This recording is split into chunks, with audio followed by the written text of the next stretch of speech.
Hello বন্ধুরা, গ্রামের রান্নায় পিয়ালির সঙ্গে সকলকে স্বাগত জানাচ্ছি। আজকে আমি পেঁয়াজ কলি এনেছি। অনেকে তো অনেক রকমভাবে পেঁয়াজ কলি রান্না করে খেয়েছে। আজকে আমি ফুটন্ত জলে পেঁয়াজ কলিটা রান্না করবো। একদম নতুন ধরনের রান্নাটা, খুব সহজে তোমরাও করে নিতে পারবে। প্রথমে পেঁয়াজ কলিটা আমি কেটে নেবো। দেখো, গুঁড়াটা এইভাবে সমান করে দিলাম। আর এখানে একটা গাডার দিয়েছি, তাহলে এই গাডার দেওয়াতে পেঁয়াজ কলিটা কিন্তু খুব অল্প সময় আমি একসাথে কেটে নিতে পারবো। এবার এই গুঁড়ার দিকটা সামান্য একটু কেটে আমি বাদ দিয়ে দিলাম। এখন আমি পেঁয়াজ কলিটা এইভাবে কেটে নেব। খুব বেশি বড় বা খুব বেশি ছোট করব না, এইভাবেই কিন্তু কেটে নিতে হবে।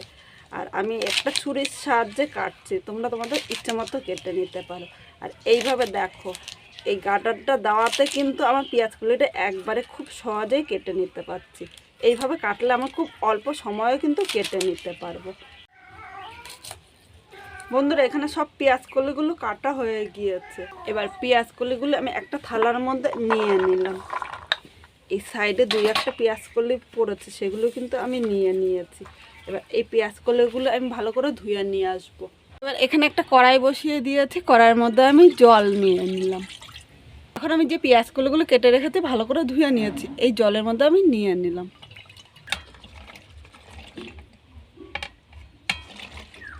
এবার এখানে সামান্য একটু লবণ দিয়ে দিলাম। এখন ঢাকা দিয়ে 5 মিনিট ভালো করে সেদ্ধ করে নেব। বন্ধুরা, এখানে দেখো এরকম গোল গোল করে আলু কেটে নিয়েছি। আলুটা কিন্তু তোমরা তোমাদের ইচ্ছে মতো কেটে নিতে পারো। আর একইভাবে টমেটোটাও আমি কেটে নিয়েছি। এখানে একটা মাঝারি সাইজের পেঁয়াজ কুচি নিয়েছি আর 7-8 কোয়া রসুন নিয়েছি। মিনিট পর ঢাকনিটা তুলে নিলাম। পেঁয়াজ কলি কিন্তু এর থেকে বেশি সেদ্ধ করতে হবে না। এবার জল ছাড়িয়ে আমি একটা ছাঁকনির সাহায্যে এভাবে তুলে নেব। এভাবে তুলে আমি একটা থালার মধ্যে নিয়ে নিলাম। অবশ্য তোমরা চেষ্টা করবে এর মধ্যে যাতে জল না থাকে, সেইভাবে পেঁয়াজ কলিটা তোলার জন্য। এখানে সব পেঁয়াজ কলিগুলো তুলে নিয়েছে। এবার পেঁয়াজ কলিটা এক সাইডে রেখে দিলাম। এবার কড়াইটা পরিষ্কার করে বসিয়ে দিয়েছে। এবার এখানে 2 চামচ সর্ষের তেল নিলাম। খুব বেশি কিন্তু তেলটা এখানে লাগবে না। তেলের মধ্যে সামান্য একটু লবণ নিয়ে নিলাম। এই লবণটা তেলের সাথে নেড়ে চেড়ে মিশিয়ে নেব। এখন এই তেলের মধ্যে আমি যে আলুগুলো কেটে রেখেছিলাম, প্রথমে আলুগুলো নিয়ে নিলাম। কারণ আলুটা কিন্তু আলাদা করে আমি সেদ্ধ করিনি, তাই এই আলুটা ভাজতে একটু টাইম লাগবে। আর টমেটোটা দিলে কিন্তু খুব তাড়াতাড়ি গলে যাবে, তাই আলুটা এইভাবে তেলের সাথে নেড়ে চেড়ে মিশিয়ে নিলাম। এবার এইভাবে রেখে মিডিয়াম আগুনে 3 থেকে 4 মিনিট ঢাকা দিয়ে রান্না করে নেব। আমি 4 মিনিট বলেছিলাম, কিন্তু এখানে 2 মিনিট হয়েছে। মাঝে সাঝে এইভাবে আলুটা উল্টিয়ে নেব, তাহলে 2 পিঠই কিন্তু খুব তাড়াতাড়ি সেদ্ধ হয়ে যাবে। আর খুব বেশি লাল করে কিন্তু ভাজতে হবে না, আলুটা পাতলা করে কেটে নিয়েছি, তাই খুব তাড়াতাড়ি কিন্তু হয়ে যাবে। আরও ঢাকা দিয়ে 2 থেকে 3 মিনিট রেখে দেবো। এখন আবারও ঢাকনিটা তুলে নিলাম। এবার আলুটা একটু নেড়ে চেড়ে নিই। এখন আলুটা এক সাইড করে 3টে শুকনো লঙ্কা দিলাম। তোমরা ইচ্ছে করলে শুকনো লঙ্কাটা কিন্তু আগেও দিতে পারতে, কিন্তু আমার মনে নেই, তাই আমি এখন শুকনো লঙ্কাটা একটু লাল করে ভেজে নেব।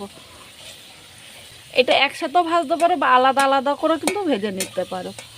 এখন আমি শুকনো লঙ্কাটা মাঝখানটা দিয়ে দেবো, আলুটা চারিপাশ দিয়ে ছড়িয়ে দিলাম। যে টমেটোগুলো গোল করে কেটে রেখেছিলাম এইভাবে নিয়ে নিলাম।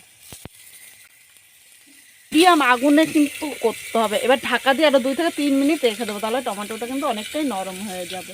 3 মিনিট পর ঢাকনিটা তুলে নিয়েছি। এদিকে দেখো, লঙ্কাগুলো কিন্তু লাল করে ভেজে নিয়েছি। এবার লঙ্কাগুলো আমি তুলে নিলাম। টমেটোটা কিন্তু আর আলাদা করে উল্টাতে হবে না, কারণ টমেটো কিন্তু অনেকটাই নরম হয়ে গিয়েছে। এবার এই জায়গায় 7 থেকে 8 কোয়া রসুন নিয়ে নিলাম। এর সাথে একটা মাঝারি সাইজের পেঁয়াজ কুচি দিয়ে দিলাম। সামান্য একটু লবণ নিলাম, খুব বেশি কিন্তু লবণ নেবো না, কারণ ভাজার আগে একবার তেলের মধ্যে লবণ দিয়েছিলাম। 1/2 চামচ হলুদ নিয়ে নিলাম। এবার সব কিছু নেড়ে চেড়ে মিশিয়ে নেব। মিডিয়াম আগুনে 3 থেকে 4 মিনিট আমি ভেজে নেব। যতক্ষণ পেঁয়াজটা হালকা লাল করে ভাজা না হচ্ছে ততক্ষণই কিন্তু ভেজে নিতে হবে। এখানে 4 মিনিট ভাজা হয়ে গিয়েছে। দেখো, আলুটা কিন্তু সেদ্ধ হয়ে গিয়েছে আর টমেটোগুলো কিন্তু নরম হয়ে গিয়েছে। তাই এখন আমি এইভাবে খুন্তি দিয়ে ভেঙে ভেঙে নিচ্ছি। আমি এইভাবে খুন্তি দিয়ে ভেঙে ভেঙে নিচ্ছি। তোমরা ইচ্ছে করলে কিন্তু এই কাজটি পরেও করতে পারো, কিন্তু এইভাবে করলে আমার রান্না করতে করতে হাফ রান্না কিন্তু হয়ে যায় আর খুব অল্প সময় লাগে। এইভাবে সব কিছু নেড়ে চেড়ে আর 2 থেকে 3 মিনিট আমি একটু হালকা লাল করে ভেজে নেব। আমরা যখন খুব হাতে কম সময় থাকে এই রান্নাটি একবার করে দেখতে পারো, বা একরকমভাবে পেঁয়াজ কলি রান্না করতে করতে যখন অরুচি চলে আসে তখন এইভাবে রান্না করে দেখতে পারো, খেতে কিন্তু দুর্দান্ত লাগবে। এখানে ভাজা হয়ে গিয়েছে। এবার এই ভাজাগুলো আমি থালার এই সাইডে নিয়ে নিলাম। এবার এই ভাজাগুলো একটু ঠান্ডা করে নেবো, কারণ গরম গরম কিন্তু হাত দিয়ে ধরা যাবে না। 5 মিনিট পর চলে এসেছে। এবার সাইডে একটু লবণ নিয়ে নিলাম। এখানে প্রথমে লঙ্কাটা আমি মেখে নেব। প্রথমে লঙ্কাটা এইভাবে লবণের সাথে আমি মেখে নিচ্ছি। এবার এই জায়গায় দেখো এই রসুনগুলো আমি এক সাইড করে নিয়ে নিলাম। রসুনগুলো নিয়ে নিয়েছি। এবার রসুনগুলো আগে মেখে নেব। এই আলুগুলো একদম কিন্তু সেদ্ধ হয়ে গিয়েছে। এইভাবে পাতলা পাতলা করে কাটলে অল্পতে সেদ্ধ হয়ে যায়। এখন সব কিছু একসাথে মেখে নেব। আমি এইভাবে হাত দিয়ে মাখছি, তোমরা তোমাদের ইচ্ছে মতো কিন্তু মেখে নিতে পারো। বন্ধুরা এখানে দেখো পেঁয়াজ কলিটা সব কিছুর সাথে ভালো করে মেখে নিয়েছি। এবার এই থালটা সরিয়ে আমি একটা প্লেটের মধ্যে নিয়ে নিলাম। আজকে খুব সাধারণভাবে পেঁয়াজ কলিটা এইভাবে রান্না করলাম। আর এইভাবে করলে আপনারা ভাত দিয়ে খেতে পারেন বা রুটি দিয়েও কিন্তু দারুণ লাগে। তাহলে কীরকম লাগলো কমেন্ট করে জানাতে কিন্তু ভুলবেন না। নতুন কোনো বন্ধু আমার এই ভিডিওটি দেখতে আসলে ভালো লাগলে একটা লাইক শেয়ার ও কমেন্ট করো, সাবস্ক্রাইব করো, পাশে থাকো, যাতে নতুন নতুন ভিডিও আপলোড করলে সবার আগে নোটিফিকেশান আপনার কাছে পৌঁছে যায়। পুরো ভিডিওটা দেখার জন্য তোমাদের অসংখ্য ধন্যবাদ।